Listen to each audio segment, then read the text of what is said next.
এমন একটি দ্বীপ যেটি ইউরোপ থেকে হাজার হাজার মাইল দূরে অবস্থিত, যে দ্বীপটি কিনা পৃথিবী থেকে বিচ্ছিন্ন। কিন্তু অবাক করা বিষয় হচ্ছে এই দ্বীপটিতেই রয়েছে ইউরোপীয় আভিজাত্য এবং আফ্রিকান স্বাদে সমৃদ্ধ। রয়েছে লক্ষ লক্ষ ইউরোপীয়, আফ্রিকান এবং ভারতীয় বংশধরেরা। কিভাবেই বা পুরো পৃথিবী থেকে বিচ্ছিন্ন একটি দ্বীপ এতগুলো জাতির মিলন মেলায় পরিণত হলো, আর কেনই বা সেই দ্বীপটিকে ঘিরে ফ্রান্সের ইতিহাসের সবথেকে বড় ব্যয়বহুল ব্রিজ নির্মাণ করা হচ্ছে। তো চলুন সেই রহস্যই জেনে নেওয়া যাক। প্রথমেই আমরা জেনে নেই দ্বীপটি সম্পর্কে কিছু ইতিহাস এবং দ্বীপটি কিভাবে পরিণত হলো বহুজাতিক মিলন মেলায়। রিউনিয়ন আইল্যান্ডের আয়তন 970 বর্গ কিলোমিটার।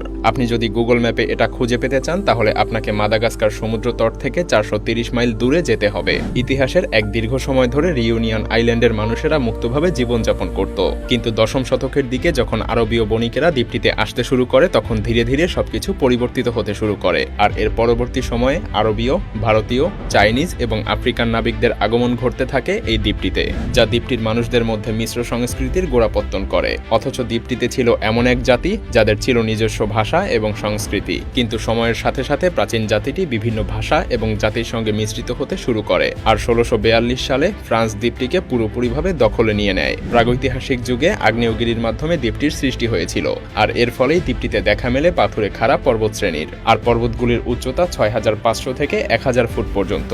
আর এখানে রয়েছে পৃথিবীর সবথেকে অ্যাক্টিভ আগ্নেয়গিরির মধ্যে অন্যতম একটা আগ্নেয়গিরি। প্রতি মাসে এখানে একবার অগ্নুৎপাত ঘটে। তবে সৌভাগ্যবশত আগ্নেয়গিরির ভয়ঙ্কর এসব কার্যকলাপ স্থানীয়দের কোনো ক্ষতি করে না, বরং উপকারী করে। কারণ আগ্নেয়গিরির এই ভয়ঙ্কর সৌন্দর্য উপভোগ করতে প্রতি বছর ছুটে আসে হাজার হাজার ট্যুরিস্ট। যদিও এখানে আরও একটি মৃত আগ্নেয়গিরির জ্বালামুখ রয়েছে, যেটা শেষবারের মতো জ্বলে উঠেছিল প্রায় 20,000 বছর আগে। তবে এই দ্বীপটিতে বিভিন্ন অঞ্চলে বিভিন্ন রকম আবহাওয়া বিরাজ করে। এখানকার 25% জনসংখ্যা হল ফরাসি উপনিবেশ সৃষ্টিকারীদের বংশধর। যদিও এখানে ফ্রান্সের আধিপত্যই বেশি দেখা যায়, তবে অবাক করা বিষয় হলো দ্বীপটিতে রয়েছে অসংখ্য ভারতীয় বংশধর। আর সেই সকল ভারতীয় বেশিরভাগই বিভিন্ন ব্যবসায় নিযুক্ত।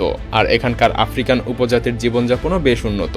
এতক্ষণ তো আমরা দ্বীপটি সম্পর্কে অনেক কিছু জানলাম। এবার চলুন জেনে নেওয়া যাক দ্বীপটির চারদিকে কেন সেতু নির্মাণ করা হচ্ছে। আপনি যদি দ্বীপটির চারপাশে ড্রাইভ করতে যান তাহলে আপনাকে খুবই সতর্কতার সঙ্গে ড্রাইভিং করতে হবে, কারণ এটা একটি বিচ্ছিন্ন দ্বীপ হলেও এখানে রয়েছে অসংখ্য স্পিড ক্যামেরা, যেগুলো আপনার গাড়ির গতিকে অনেকটা কমিয়ে আনতে বাধ্য করবে। কিন্তু এখানকার ট্রাফিক জ্যাম এবং রাস্তার দুর্ঘটনা আরও বেশ কিছু কারণে বিভিন্নভাবে ঘটতে থাকে। যেমন এখানকার রাস্তাগুলো খুবই সরু এবং একমুখী, কিন্তু এখানে রাস্তার তুলনায় গাড়ির সংখ্যা অনেক বেশি, আর তাই এখানকার ট্রাফিক জ্যাম দৈনন্দিন ঘটনা। তাছাড়া এখানকার রাস্তায় প্রতিনিয়ত পাহাড় থেকে শিলাধস ঘটতে থাকে। আর প্রাকৃতিক দুর্যোগের কারণে সৃষ্ট বিশালাকার ঢেউয়ে ট্রাফিকের উপর কতটা বিপর্যয় নেমে আসে সেটা কিছুটা হলেও হয়তোবা অনুমান করতে পারছেন।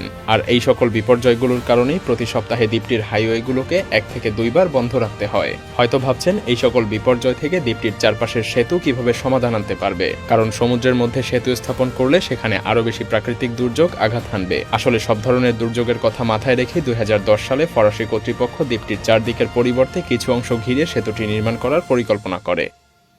সেতুটি হবে ফ্রান্সের ইতিহাসের সবথেকে ব্যয়বহুল সেতু, আর এটা নির্মাণ করা হবে সমুদ্রের তলদেশে। সেতুটির দৈর্ঘ্য হবে 7.8 মাইল, আর দ্বীপটির উপকূল থেকে সেতুটির দূরত্ব থাকবে 260 থেকে 1000 ফুট পর্যন্ত। সেতুটি থাকবে 3টি ভাগে বিভক্ত, যার 2টি ভাগ থাকবে ড্রাই ড্রাইক এবং একটি হবে 3.3 মাইল ভায়াডাক্ট। সেতুটি যেন সাইক্লোন এবং জোয়ারকে মোকাবেলা করতে পারে সেদিকে লক্ষ্য রেখেই এর নির্মাণ কাজ শুরু করা হয়। সেতুর সিংহভাগ অংশের কাজ করা হয় দ্বীপটির স্থলভাগেই, যাতে করে সময় এবং অর্থ কম ব্যয় হয়। আর সেই সকল ফ্যাক্টরিগুলোতে ইতিমধ্যেই 1386 সেগমেন্ট তৈরি করা হয়েছে, যার প্রতিটি 210 থেকে 285 টন ওজন বিশিষ্ট। আর এটা নির্মাণ করার জন্য ব্যবহার করা হচ্ছে পৃথিবীর সবথেকে বৃহত্তম ভাসমান সেতু নির্মাণ ক্রেন এবং 16টি বিশাল আকারের ক্রেন টাওয়ার, যার প্রতিটি 35 থেকে 220 টন পর্যন্ত ওজন বিশিষ্ট। সেতুটির ভায়াডাক্টকে টেকসই করার জন্য এটি বিশাল রেইনফোর্সড কংক্রিট সাপোর্টে তৈরি করা হচ্ছে, যা সেতুটিকে হারিকেন প্রতিরোধীও করে তুলবে। কারণ এখানে বেশিরভাগ সময় হারিকেন চলাকালীন বাতাসের গতিবেগ থাকে ঘন্টায় 90 মাইল। ফলাফল এখানে ঢেউয়ের সৃষ্টি হয় প্রায় 33 ফুট পর্যন্ত। আর সেই ঢেউ থেকে রক্ষা করার জন্যই সেতুটির উচ্চতা নির্ধারণ করা হয়েছে 100 ফুট। আর সেতুটি হবে 3 লেন বিশিষ্ট, যার একটি হবে বাইকার এবং সাইক্লিস্টদের জন্য।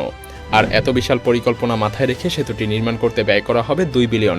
তবে এত পরিমাণ অর্থের মধ্যে ফরাসি গভর্নমেন্ট দিবে $622 মিলিয়ন, আর বাকিটা আসবে বিভিন্ন বেসরকারি ইউরোপীয় বিনিয়োগকারীদের কাছ থেকে। যদিও সেতুটির নির্মাণ কাজ 2020 সালের মধ্যেই শেষ হয়ে যাওয়ার কথা ছিল, কিন্তু করোনা মহামারীর কারণে সেটা আর হয়ে ওঠেনি। আর নির্মাণ কাজ শেষ হয়ে গেলে দ্বীপটির স্থলের হাইওয়ের উপরে সিংহভাগই চাপ কমে আসবে। ফলে দ্বীপটিতে দেখা যাবে না ভয়ঙ্কর ট্রাফিক জ্যাম এবং প্রাকৃতিক দুর্যোগের কারণে অসংখ্য প্রাণহানি। তো এখন নিশ্চয়ই বুঝতে পারছেন কেন দ্বীপটির চারপাশ ঘিরে এত ব্যয়বহুল একটি সেতু নির্মাণ করা হচ্ছে। ভিডিওটি ভালো লাগলে শেয়ার করতে পারেন এবং আপনি যদি এমনই রহস্য, রোমাঞ্চ, আনকমন আর ইন্টারেস্টিং ভিডিও দেখতে পছন্দ করে থাকেন তবে মায়াজাল চ্যানেলটিকে এখনই সাবস্ক্রাইব করুন এবং পাশে রাখা বেল আইকনটি প্রেস করুন। তো দেখা হচ্ছে আগামী এপিসোডে, ততক্ষণ পর্যন্ত ভালো থাকবেন। ধন্যবাদ।